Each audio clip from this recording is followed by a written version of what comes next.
Charlie.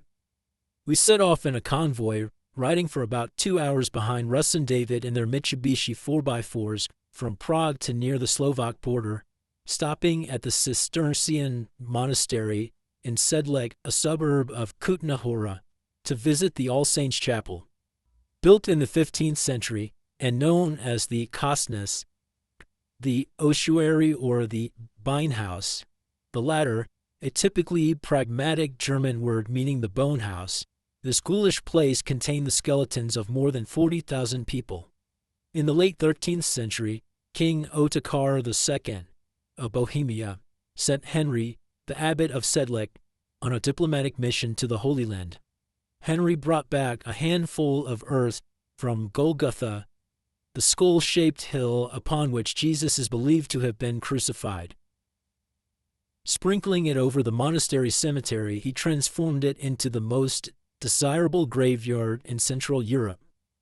A succession of plagues in the 14th century, the Hussite Wars in the early 15th century, and an enormous demand for burial plots from the wealthy, who had made vast fortunes from the local silver mine, filled the cemetery with tens of thousands of graves, and the bones began to pile up.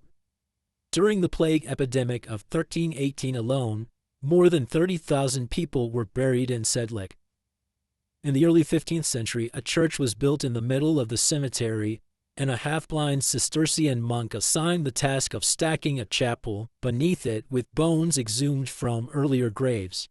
Then, in 1870, František Print, a local wood carver, began turning the bones into particularly macabre works of art. The centerpiece is a chandelier comprising every bone in the human body. Huge arrangements of bones in the shape of bells hang in each corner of the chapel. A coat of arms and various ornaments, all made entirely from bones, fill the chapel. Ewan.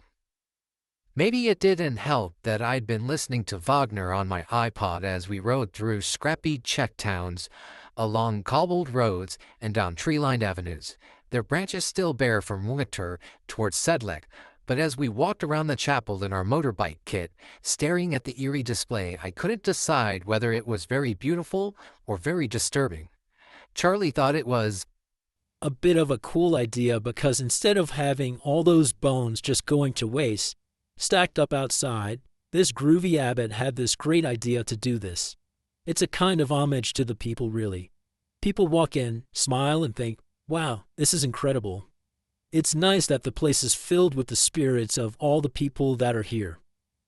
But I just thought it was weird to have what looked like Christmas decorations hanging from chandeliers, images on walls, and inscriptions all made from human bones, skulls and jawbones and teeth and fingers and hips and shoulder blades and arms and lots of femurs. It was the most gruesome and chilling thing I'd ever seen, but at the same time, it was actually quite beautiful and even a little bit naff.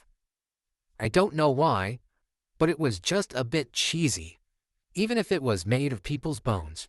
In a way, it didn't really matter what we thought. If they were happy to have their bones stacked up against the back wall, I suppose they couldn't mind being made into some kind of decoration. But it was a human decoration. And it was like a serial killer's wet dream in that chapel. It put me right off my lunch. Charlie. After the Bone Church, we split from Russ and David and headed off on our own with Claudio, who was very nervous of the big BMW, but turned out to be a natural motorbike rider. So much for him being worried about not having a license, he took off like a rocket. We didn't see him for dust. We stopped off for lunch in a beautiful medieval square that could have been a set from Disneyland. It was so picture perfect.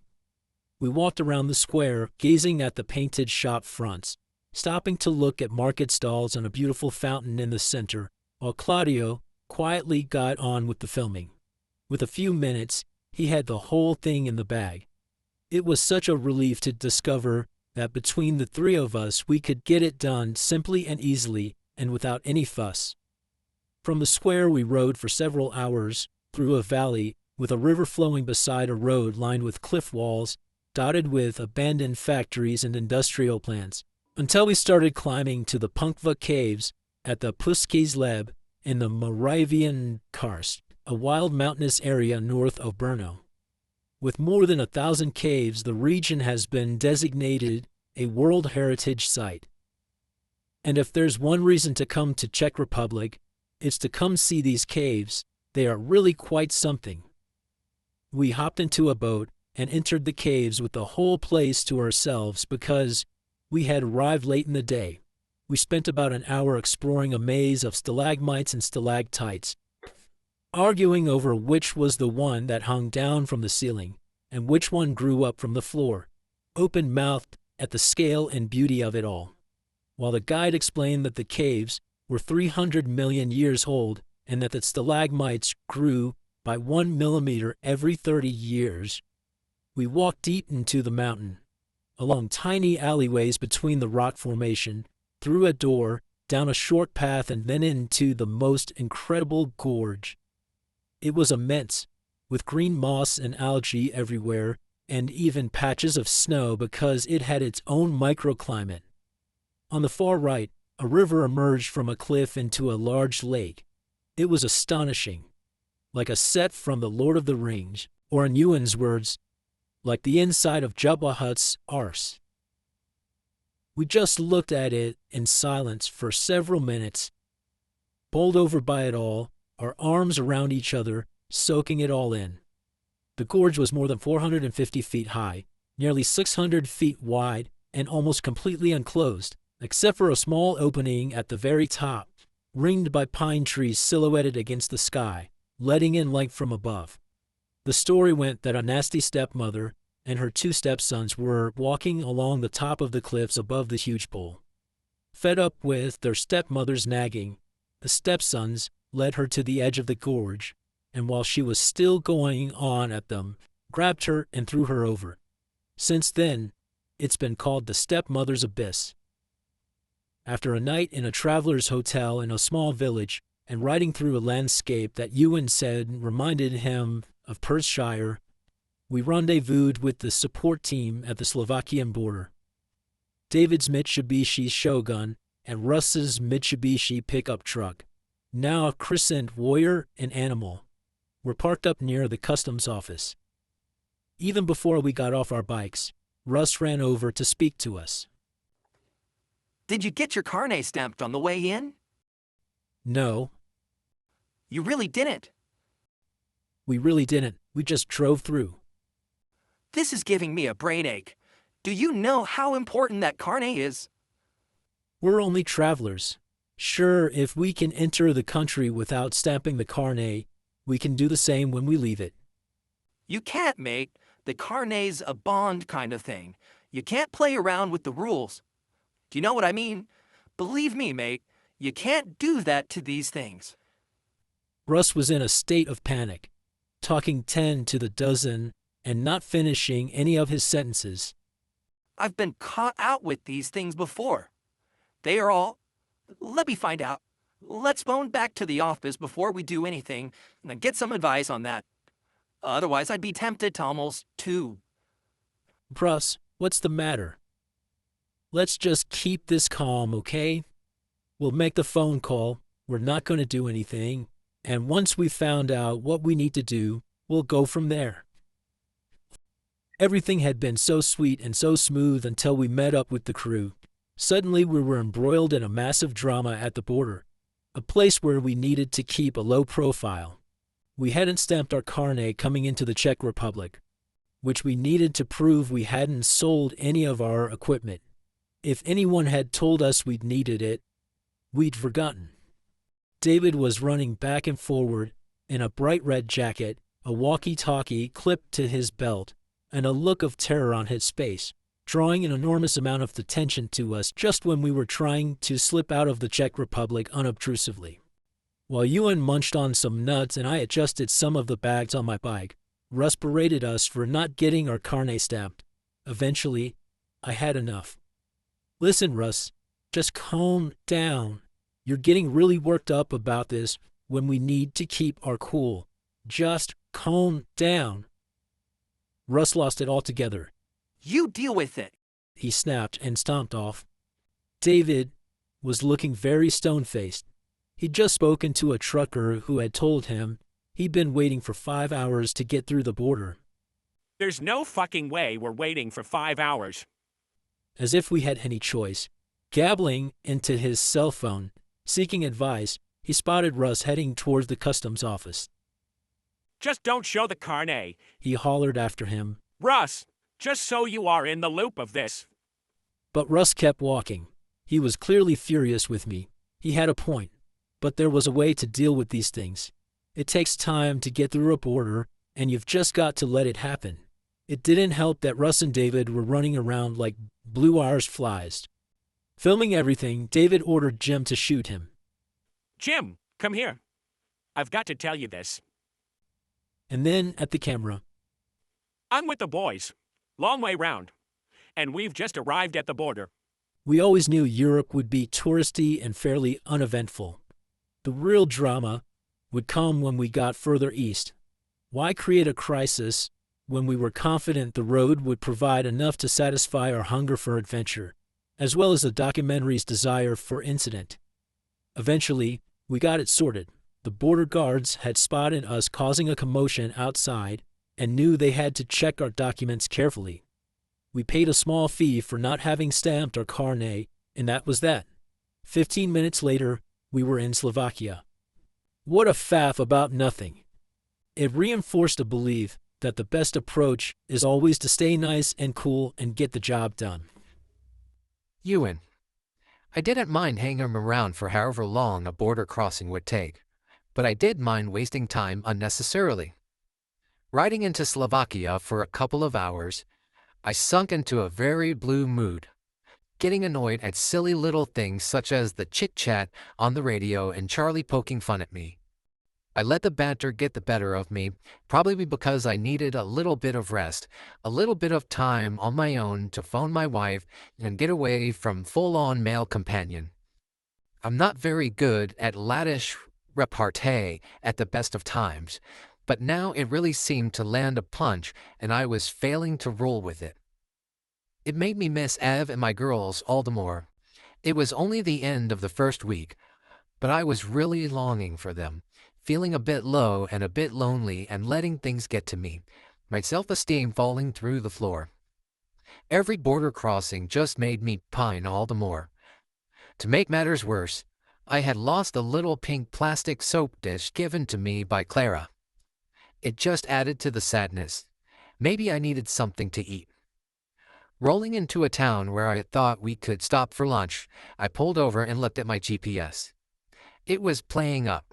Instead of giving directions at each crossroad, it was just pointing in a straight line at the next waypoint, the destination we hoped to reach that evening. Even if there was a forest in front of me, it would point straight through it. Then I realized somebody had switched on the off-road setting, so it would always take us the route as the crow flies. What a relief. At last I knew why the GPS wasn't giving decent directions. Spotting Charlie approaching, I flagged him down to suggest we take a break. "Hey Charlie, somebody set my GPS to off-road. That's why it's not been working." Charlie didn't bother taking his helmet off. He just shook his head and shouted through it. The funny thing about you is you sit at the bottom of this road just here, waiting for me to go past you, and you go, "Somebody has put this to off-road setting. That's so infuriating." And you just switch it back without any thought whatsoever. Well, who's been fiddling with your GPS other than you? I just love the fact you'd always blame somebody else. I could tell in your little mind you'd been going, "Charlie's been fucking with my GPS." I'm sure you were thinking that. Just makes me laugh. Somebody's been fiddling with my GPS. Ha! I wasn't quite sure if Charlie was teasing me or genuinely pissed off, but I was getting hungry and I'd become more interested in locating my next meal. Under a graying sky and with mountains looming in the distance, we stopped for lunch at a roadhouse near Bushnice. I chased a great big hairy spider off my tank bag. which I took to be a sign of good luck. Wrote some postcards and just enjoyed being with Charlie and Claudio. After lunch, we got out our cigarettes. I seemed unable to just have one cigarette after dinner and found myself back on 20 a day and planned our journey ahead. We stopped at a castle near Bujnice, where we were surprised to bump into some English tourists, particularly when their daughter pulled out a Down with Love DVD and asked me to sign it. Then we booked into a hotel in the town, on the way to where the parents of Claudio's children's nanny lived.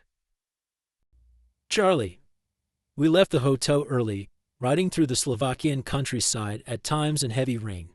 Similar to the Czech Republic, Slovakia was a little less manicured and dotted with allotments of vegetable gardens, the older people wearing traditional dress. There were few signs of tourism, but the people seemed accustomed to visitors, with almost everyone we met speaking English. On 2 occasions, we came upon motorcyclists waiting for us. They were sitting on the side of the road. As we passed them, we waved. They immediately put on their helmets and chased after us. At the next traffic light, they stopped beside us for a chat. It seemed very strange, but also very charming that motorcyclists who had read about our journey now went out of the way to join us for a few miles. Ewan was a bit low. He said his wife had been upset on the phone that morning and that he found it difficult to cheer her up when he also missed her. I'd been through the same emotional ringer the night before when I found Ollie. I could hear in her voice that she was missing me, and it immediately made me homesick. The fortune teller in Prague had said I was missing home more than I realized, and she was right. Perhaps I had dismissed her too readily after all. I was missing my kids, I was missing my wife, and I was just missing the routine of home. All that stuff you take for granted. I'd also spoken to Kanvara, my eldest daughter. She asked how long I was going to be away. 3 months, I told her. It's a very long time. You've only been away a week, she said, and it really hit home. We rode on for a while, turning south off Route 66 towards Turna, passing through villages in which the houses looked like they hadn't been painted or renovated since the 1920s. The whole place empty apart from a few drunks staggering down the middle of the road, their faces friendly but showing the consequences of living for decades in poverty and oppression. Some of the villages and towns were completely deserted. Ghost towns built around a factory that had long been abandoned. The surrounding countryside parched by the sun in midsummer, drenched by rain in spring and autumn, and frozen by ice and snow in winter. Where we did chance upon a few people standing around in the towns and villages, they all stopped whatever they were doing as we approached, staring at us as we passed by. It's as if we were from the moon, Ewan said over the radio one of the times this happened. At one point, we came around a bend, emerged from some woods, and it was as if the world had dropped away on one side of the road. To our right was the most magnificent view, valleys and mountains stretching away from us for tens of miles. Late in the evening, we arrived in Turna nad Bodva, a small town in a valley dominated by a massive cement factory, and were led by Claudio to the house where the parents of his children's nanny lived. It was a large terrace house, backed by a garden overflowing with vegetables. Kasaba Kapasas looked like a silver-haired Jack Nicholson, and Maria, his wife, had a kind face with a beaming smile and spoke excellent English. I learned it at school, she said, but I never get the chance to travel and to use it. Completely self-sufficient, keeping chickens and a pig to make their own sausage and ham, they were an amazing couple.